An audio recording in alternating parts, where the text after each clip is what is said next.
सब पाप सकरणं कुशलस उपसंपदा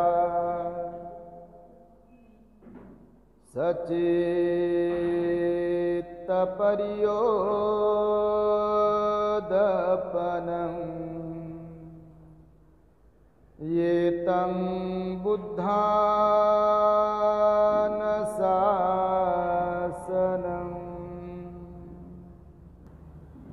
संपूर्ण जगाला ज्यांनी सुख शांती मानवता तथा दुःख मुक्तीचा आर्य संदेश दिला असे ते दुःख मुक्तीचे मार्गदाता दुःखमुक्त महामानव महान कारुणिक तथागत भगवान सम्यक संबुद्ध तथागतांनी आपल्या शुद्ध प्रज्ञेतून निर्मिलेला सद्धम्म आणि त्याच सद्धम्माचा गेली 2500 वर्षांपासून सातत्याने अहोरात्र प्रचार आणि प्रसार करणारा पूजनीय भिक्खू संघ, ज्यांच्या महान आणि असीम त्याग प्रभावामुळे आपल्याला जो हा अनमोल असा बुद्ध धम्म लाभला आणि ज्यांच्यामुळे आपल्याला हे एवढे मोठे वैभव प्राप्त झाले, असे महान युग प्रवर्तक भारतीय राज्यघटनेचे प्रमुख शिल्पकार परमपूज्य बोधिसत्व डॉक्टर बाबासाहेब आंबेडकर आणि सर्वच परिवर्तनवादी संत महापुरुषांच्या महान अशा विचारांना स्मरून आज या वर्षावासातील महान मंगलमय दिनी आपल्या धम्मदीप बुद्ध विहारामध्ये नंदनवन कॉलनी परिसरातील उपस्थित सर्व श्रद्धावान उपासक उपासिका बालक तथा बालिकांनो, सर्वप्रथम तुम्हा सर्वांच्या प्रती सद्भावना मंगल मैत्रीची भावना व्यक्त करून आजच्या धम्मदेशनेला प्रारंभ करीत आहे। तेव्हा आपण शांत एकाग्र आणि श्रद्धायुक्त चित्ताद्वारे आपल्या हित सुखाकरिता या बुद्धवाणीला श्रवण करावे, ग्रहण करावे।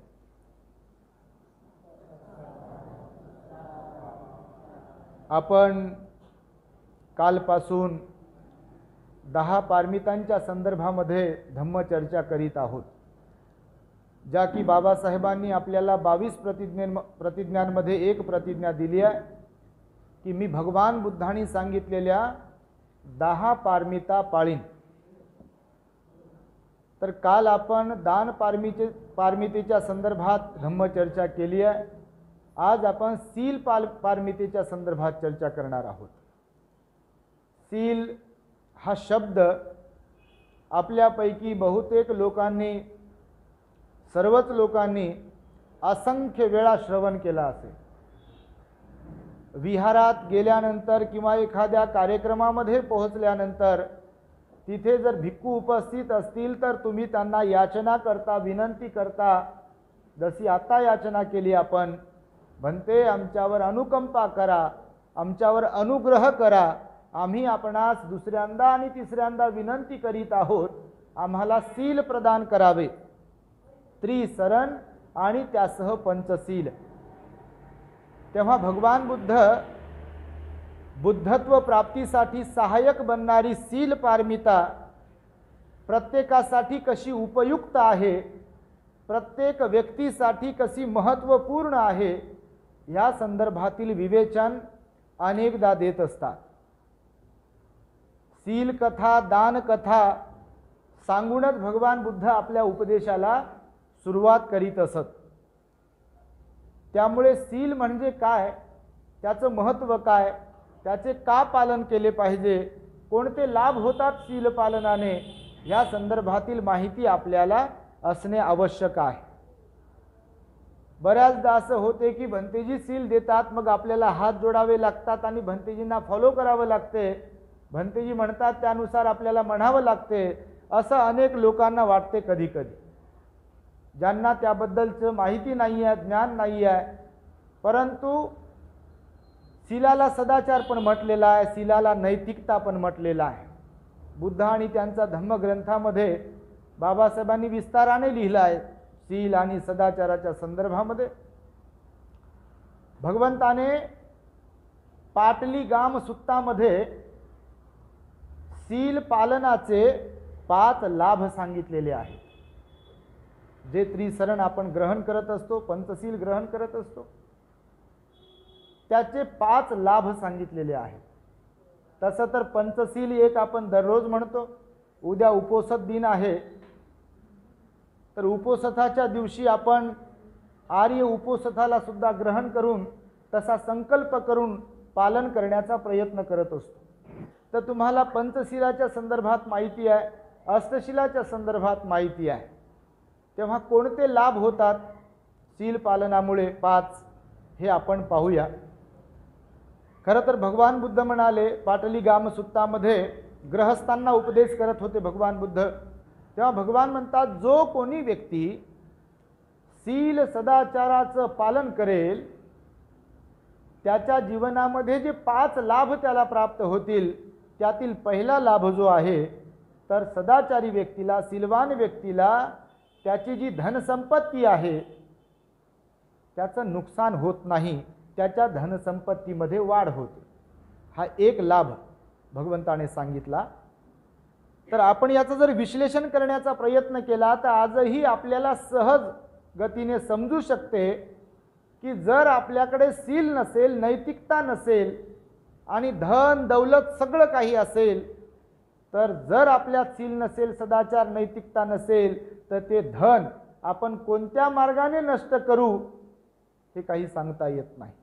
आजही शीलवान नसलेले लोक मार्गभ्रष्ट झाल्यामुळे व्यसनाच्या नादी लागून म्हणा किंवा नको त्या गोष्टींच्या नादी लागून म्हणा उद्ध्वस्त झालेले आपल्याला पाहायला मिळतात। शील हा पाया आहे, शील हा बेस आहे, शील हाच जीवनाचा आधार आहे। सुखी जीवन बनविण्यासाठी जर काय महत्त्वपूर्ण असेल तर शीलच महत्त्वपूर्ण आहे, असं भगवंतांनी उपदेश केलेला आहे। म्हणून पहिला लाभ सांगताना भगवान म्हणाले की शील पालन, सदाचाराचं पालन करणाऱ्या व्यक्तीच्या धनामध्ये, संपत्तीमध्ये वाढ होते, अर्थात त्याच्या संपत्तीचं नुकसान होत नाही, हानी होत नाही। नाहीतर पैसे जर कमवले आणि दारूचं व्यसन जर जडलं असेल तर मग पैसा सगळा दारूमध्ये जातो, कधी नशेली पदार्थांचं सेवन केल्या जाते त्याच्यामध्ये पैसा जातो, जुगारामध्ये पैसा जातो, नको नको त्या व्यसनांमध्ये लोकांचा पैसा जातो। तुम्ही स्लम एरियामध्ये जर कधी पाहिलं, आता सगळ्या एरियामध्ये जाणं होते, आपण चांगल्या एरियामध्ये राहता, इथे सगळ्या सुविधा तुम्हाला उपलब्ध आहे, पण स्लम एरियात जे आहे झोपडपट्टी वगैरे जर तुम्ही कधी पाहिली, मग ती कुठल्याही शहरातली झोपडपट्टी असो किंवा गावातली गरीब लोक जर तुम्ही पाहिली तर तेही राबतात, कष्ट करतात, पैसा कमावतात, पण सायंकाळी आल्यानंतर मात्र त्यांची पाऊलं डायरेक्ट घराकडे वळत नाही।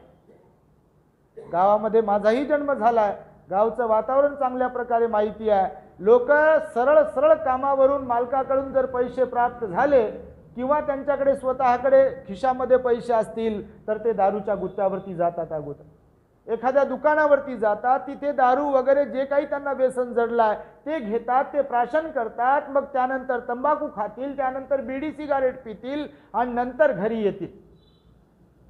ही दैनंदिनी आहे या जगातल्या असंख्य लोकांची। आणि मग तशा प्रकारे जर ते दारू पिऊन घरी येतात तर त्यांचे जर मुलं असतील तर त्याच्यावरती किती विपरीत परिणाम होत असेल। आता तुम्ही गृहस्थ आहात, यदा कदाचित तुमच्यापैकी कुणाला अनुभव असेल, भगवान बुद्धांनी का म्हणून पहिला लाभ सांगितला असेल माहिती आहे शील पालनाचा, का म्हणून संपत्तीचा नाश होत नाही शील पालन करणाऱ्या लोकांचा, तर हे त्यापैकी एक आहे। सिगालोवाद सुत्तामध्ये भगवंताने शृगालाला समजून सांगताना हा उपदेश केलेला आहे एका अर्थाने, की संपत्तीचा नाश होत नाही तर संपत्तीमध्ये वाढ होते। दारू पिणारी लोक म्हणजे भौतिकच नुकसान होते असं नाही आहे, तर परिवाराचं देखील नुकसान होते। एखादा दारू पिणारा वडील म्हणून कोणी असेल, त्याच्या घरामध्ये जवान मुलगी असेल, जवान मुलगा असेल, तर त्याच्यावर किती परिणाम होत असेल। आम्ही मागे एकदा आपल्या चॅनलवरती प्रवचन दिलं आहे की त्या दिवशी मी तुम्हाला सांगितलं खूप मोठी संपत्ती कमविण्यापेक्षा योग्य संतती कमवता आली पाहिजे। ते सांगताना मी सांगितलं की जर एखादे वडील दारू पिणारे असतील व्यसनधारी असतील तर 99% चान्सेस असतात की त्यांची मुलं तशाच प्रकारची निघतील. मोठी होईपर्यंत हळूहळू लपून छपून मग ते दारू पितील, तंबाखू खातील, मावा खातील, बीडी सिगारेट ओढतील. पण जेव्हा वडील म्हातारपणाकडे झुकतात तेव्हा बिनधास्त पैकी वडिलांच्या समोर ते दारू घेतात, व्यसन करतात, बीडी सिगारेट तंबाखू मावा वगैरे खातात. हे का घडतं असं? तर आई किंवा वडील सिलवान नसतील तर मुलांवरती सुद्धा त्याचा परिणाम होतो, दुष्परिणाम होतो. म्हणून तर भगवंताने सांगितलं की जे कोणी सील सदाचाराचं पालन करतील त्यांना पहिला लाभ होईल, त्यांची संपत्ती वाढेल किंवा त्यांच्या संपत्तीचं नुकसान होणार नाही. दुसरा लाभ सांगत असताना भगवान बुद्ध म्हणतात सिलवान व्यक्ती जिथे कुठे जातो त्याची कीर्ती पसरलेली असते सर्वत्र.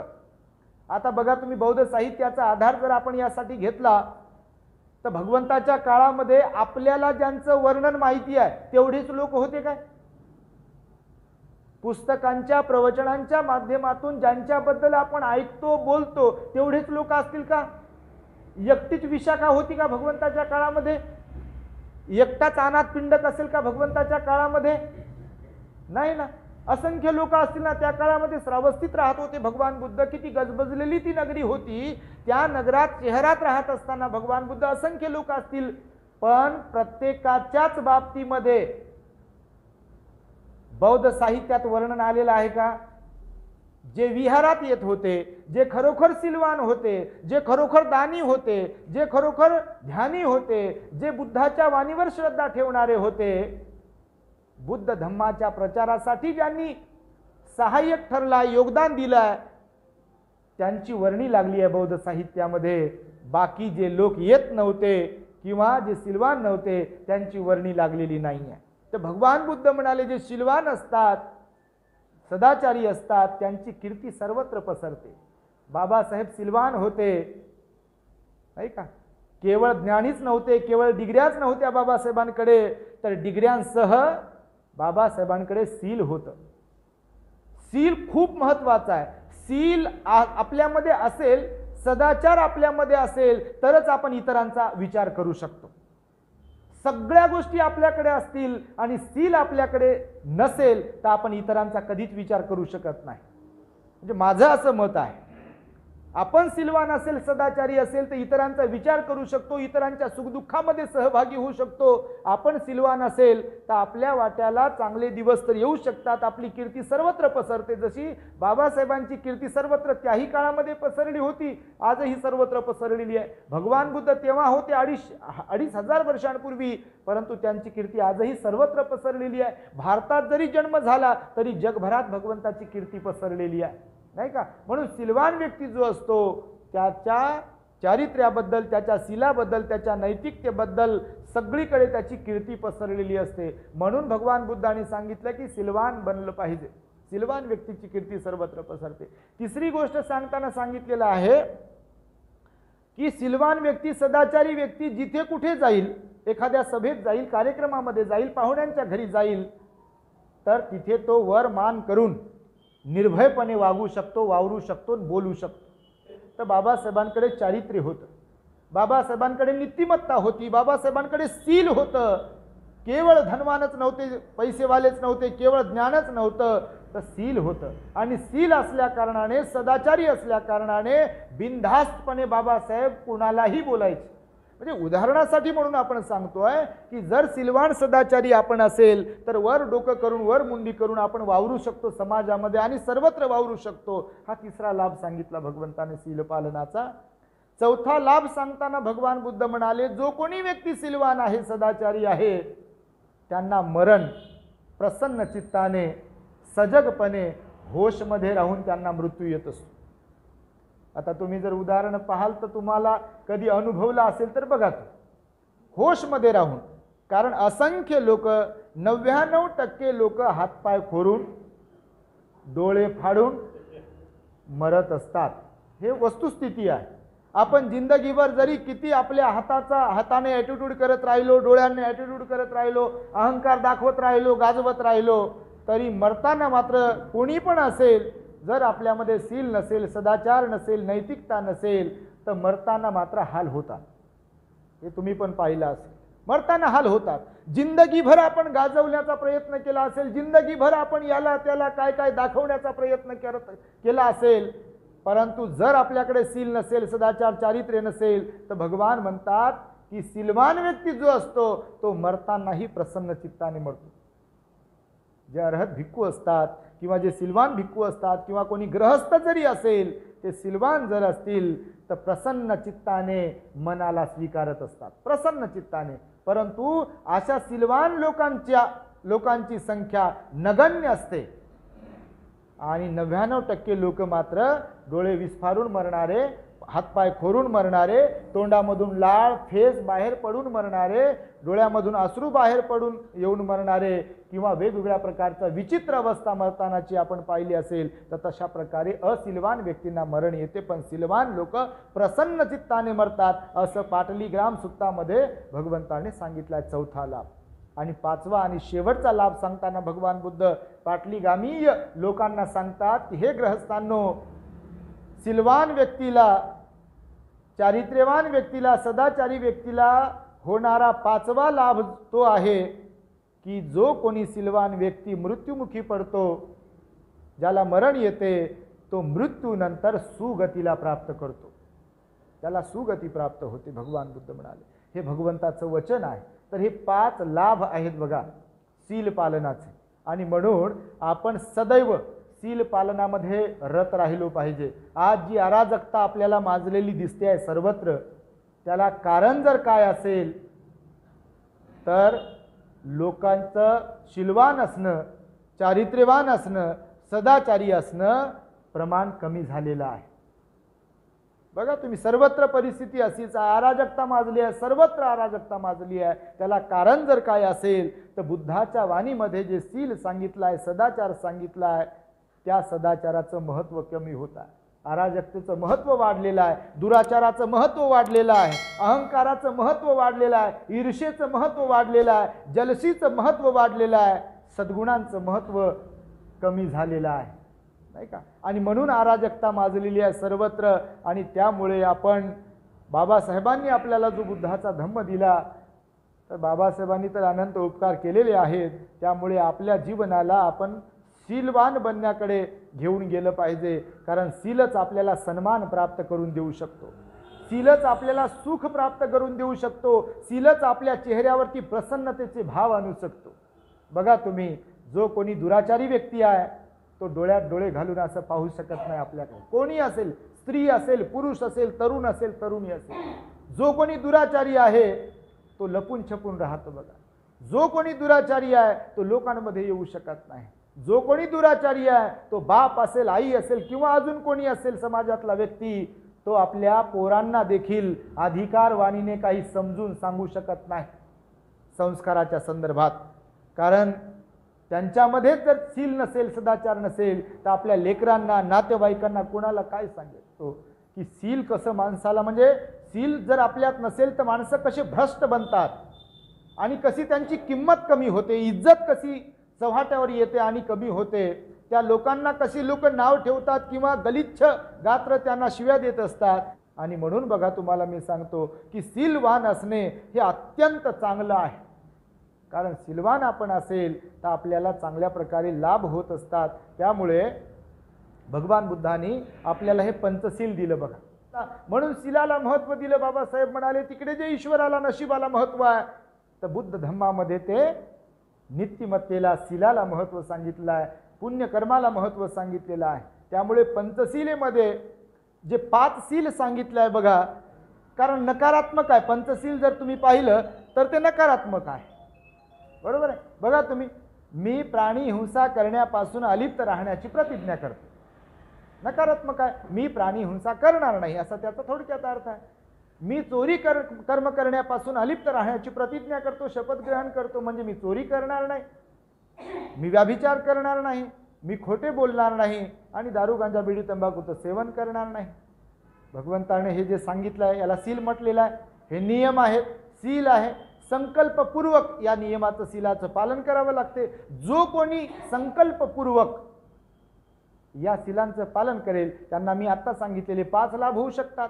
तर मग हिंसा करायची नाही आहे, असं सील आहे, तर काय करायचं आहे, तर भगवंताने सांगितलंय हिंसा न करणे, तर सर्वांच्या प्रती मंगल मैत्री करणे म्हणजे सीलाचं पालन करणे आहे. केवळ हिंसा करायची नाही आणि मनाने कुणाला तरी किंवा या तोंडाने कुणाला तरी सांगायचं, हे बघ मी पंचशील ग्रहण केलाय आणि तू जरा त्याला सांग ते कापायला वगैरे. भगवान बुद्ध म्हणाले त्याच्यामध्ये सुद्धा सील आपलं तुटल्या जाते आणि त्यामुळे सीलाचं जे द्विअर्थाने सांगितलंय म्हणतोय मी, तर हिंसा करू नये असं पण सांगितलंय, तर काय करावं हे सांगताना भगवंताने सांगितलंय की मंगल मैत्री केली पाहिजे. सर्व प्राणी मात्र समान आहेत असे मी मानतो, असं सुद्धा 22 प्रतिज्ञेमध्ये एक प्रतिज्ञा आहे. सर्व प्राणी मात्र समान आहेत असं आपण मानलं पाहिजे. कारण भगवान बुद्ध म्हणाले की हा जो जीव आहे, तर हा जो जीव आहे, जर आपण उदाहरण पाहिलं तर समजा आपण गृहस्थी आहात. बघा तुम्ही, सील पालन किती महत्वाचं आहे. जर कोणी आपल्याला मारलं, आपलं रक्त काढलं, तर आपल्याला आवडेल का? नाही आवडणार. आणि ज्याने कोणी आपलं रक्त काढलाय त्याच्या प्रती आपल्यामध्ये प्रेम उत्पन्न होईल की क्रोध उत्पन्न होईल? क्रोध उत्पन्न होईल, नाही का? शिवीगाळ करू, मारामारी करू किंवा त्यांचं रक्त काढू अशी भावना उत्पन्न होईल. तर भगवान बुद्ध म्हणाले की सील पालन करत असताना ज्या अर्थी आपली हिंसा कोणी केलेलं आपल्याला आवडणार नाही, आपलं रक्त काढलेलं कोणाला आपल्याला आवडणार नाही, त्या अर्थी आपण सुद्धा दुसऱ्याचं रक्त काढू नये. त्याला सील पालनातला पहिला प्रकार सांगितला भगवंताने, पानाती पाता वेरमणी. जर आपलं रक्त काढू नये असं वाटतंय तर दुसऱ्यांना सुद्धा कसं वाटेल की आपलं कोणी रक्त काढावं म्हणून? तर ही गोष्ट ध्यानात ठेवून आपल्या समान इतरांना समजावं असं भगवान बुद्ध म्हणतात. दुसरं जे कर्म आहे, चोरी कर्म करण्यापासून अलिप्त राहतो. जर यदा कदाचित आपलं कोणी काही चोरी केली, आनंद होईल का आपल्याला? क्रोध निर्माण होईल. ज्याने कोणी चोरी केली, आपलं जे काही वस्तू घेतली त्याच्याबद्दल शिव्या शाप आपल्या मनामध्ये येतील. तर भगवान म्हणतात की ज्या अर्थी आपल्याकडून कोणी काही चोरून घेतलाय आपली वस्तू वगैरे, तर आपल्या मनात जसा दुःखाचा भाव उत्पन्न होईल, तसाच भाव आपण जेव्हा दुसऱ्याची कोणाची काही चोरी करू तेव्हा त्यांच्या मनात तोच भाव उत्पन्न होईल. म्हणून भगवंताने सांगितलंय की चोरी करू नये. मग चोरी करू नये तर काय करावं? तर भगवंताने सांगितलंय दान पुण्य करत राहा. जे काल तुम्हाला दान पारमितेच्या संदर्भामध्ये आपण माहिती दिलेली आहे. म्हणजे चोरी करू नये एवढंच म्हणजे सील पालन नाही आहे, तर भगवान बुद्ध म्हणाले की दान पुण्य करत राहावं, हे सील पालन आहे. तिसरा जे सील सांगितलं पंचशिलेमध्ये, कामेसु मिथ्याचारा वेरमणी, म्हणजे काम वासनेपासून, काम मिथ्याचारापासून अलिप्त राहण्याची प्रतिज्ञा करतो. आता भगवान बुद्धांनी गृहस्थ लोकांच्यासाठी हे पंचशील सांगितलं, बरोबर आहे. पण उद्या जे उपोषित होईल त्या दिवशी तुम्ही कोणतं सील ग्रहण करता? त्या ठिकाणी अब्रह्मचर्या वेरमणी. उद्या कामेसु मिथ्याचारा कट होते, कॅन्सल होते उपोषिताच्या दिवशी, आणि अब्रह्मचर्या वेरमणी सिक्खापदं समादियामि. म्हणजे दैनंदिन जीवन जगत असताना गृहस्थांना भगवान बुद्ध म्हणाले की तुम्ही परस्त्री किंवा परपुरुष गमन करू नये. तुम्ही गृहस्थ आहात, विवाहित आहात, तर आपल्या पत्नी बरोबर एकनिष्ठ राहिलं पाहिजे, विश्वासाने राहिलं पाहिजे. आणि ज्या पत्नी आहेत त्यांनी सुद्धा आपल्या पती बरोबर एकनिष्ठ आणि विश्वासाने राहिलं पाहिजे. तर घराचा तालमेल, ज्याला बॅलन्स म्हणतो आपण ते राखून ठेवू शकतो. जर कधी पत्नी किंवा पती कोणीही सीलभ्रष्ट झालं तर घराचं बॅलन्स हुकते. त्याचा परिणाम संपूर्ण घरादारावरती होतो, मुलाबाळांवरती होतो, नातेवाईकांवरती होतो. आणि त्यामुळे भगवंत म्हणाले की कामेसु मिथ्याचारा वेरमणी, म्हणजे परस्त्री किंवा परपुरुष गमन करू नये. त्यामुळे बौद्ध शासनामध्ये, बुद्ध शासनामध्ये भगवान बुद्ध म्हणतात आपल्या वयाचे जे कोणी असतील त्याला भावा बहिणी समान समजलं पाहिजे. आपल्यापेक्षा वयाने मोठे कोण जे असतील त्यांना आई वडिलांप्रमाणे समजलं पाहिजे. आपल्यापेक्षा वयाने कोणी लहान असतील तर त्यांना आपण आपल्या मुलांसमान समजलं पाहिजे. लक्षामध्ये. आणि म्हणून भगवान बुद्धांनी सांगितलं अष्टशिलेमध्ये जे अब्रह्मचर्या वेरमणी आहे, तर भगवंताने सांगितलं आहे की दर 8 दिवसाला पौर्णिमेच्या दिवशी, अष्टम्यांच्या दिवशी, अमावस्येच्या दिवशी जे उपोषथाचा दिवस आपण मानतो त्या दिवशी विवाहित जरी असेल तर पती पत्नीने बहीण भावासारखा व्यवहार ठेवला पाहिजे, म्हणजे ब्रह्मचर्याचं पालन त्या दिवशी केलं पाहिजे असा भगवंताचा उपदेश आहे। एरवी मात्र कामे सुमिच्छाचारा वेरमणी सांगितला आहे आणि उपोषथाच्या दिवशी अब्रह्मचर्या वेरमणी अशा प्रकारचं सील भगवंताने दिलेलं आहे। त्यामुळे याही सीलाचं पालन करणं गृहस्थांसाठी आणि भिक्खूंसाठी देखील अत्यंत आवश्यक आहे। चौथ्या सीलामध्ये आपल्याला माहिती आहे का मुसावादा वेरमणी भगवान बुद्ध म्हणाले। मुसावादा म्हणजे काय तर त्याच्यामध्ये ॲडिशनल 4 सील टाकले भगवंताने। मुसावादामध्ये खोटं बोलू नये, चहाडी चुगली करू नये, शिवीगाळीची भाषा वापरू नये आणि कठोर भाषा वापरू नये। 4 प्रकारचं सील ॲडिशनल टाकलाय मुसावादामध्ये। म्हणजे फक्त खोटं बोलणे न बोलणे एवढंच नाही तर चहाडी चुगली पण आपण केली नाही पाहिजे। चहाडी चुगलीमुळे अनेकांचे संसार जळतात बघा, अनेकांचे संसार उद्ध्वस्त होतात। ही शब्दांची जी धार आहे याला तलवारीचं कंपेअर केलाय, तलवारी समान, शस्त्रा समान याला कंपेअर केलाय, तुलना केली आहे। या शब्दांमधून, या तोंडामधून जे शब्द निघतील ते जर करुणेचे असतील, ते जर प्रेमाचे असतील तर माणसं जोडू शकते हे तोंड। आणि इथे जर तलवारीसारख्या धारेवाले शब्द असतील, इतरांच्या उणिवा काढणारे, इतरांना नाव ठेवणारे, इतरांना शिवीगाळ करणारे, कठोर वाणीने बोलणारे, असत्य बोलणारे, तर अनेक लोक संपर्कात येणारे उद्ध्वस्त होतात बघा। लबाड बोलणारे लोक जे असतात, खोटं बोलणारे जे लोक असतात ते आपल्यासह अनेक लोकांचं नुकसान करत असतात। म्हणून तर भगवंताने संपूर्ण तत्वज्ञानामध्ये या पंचशिलेला महत्त्व दिले बघा। म्हणून मुसावादा वेरमणी भगवान बुद्ध म्हणाले की खोटं आपल्याकडून बोलल्या गेलं नाही पाहिजे। तर खोटं बोलू नये तर काय करावं तर भगवान बुद्ध म्हणाले सत्य बोललं पाहिजे।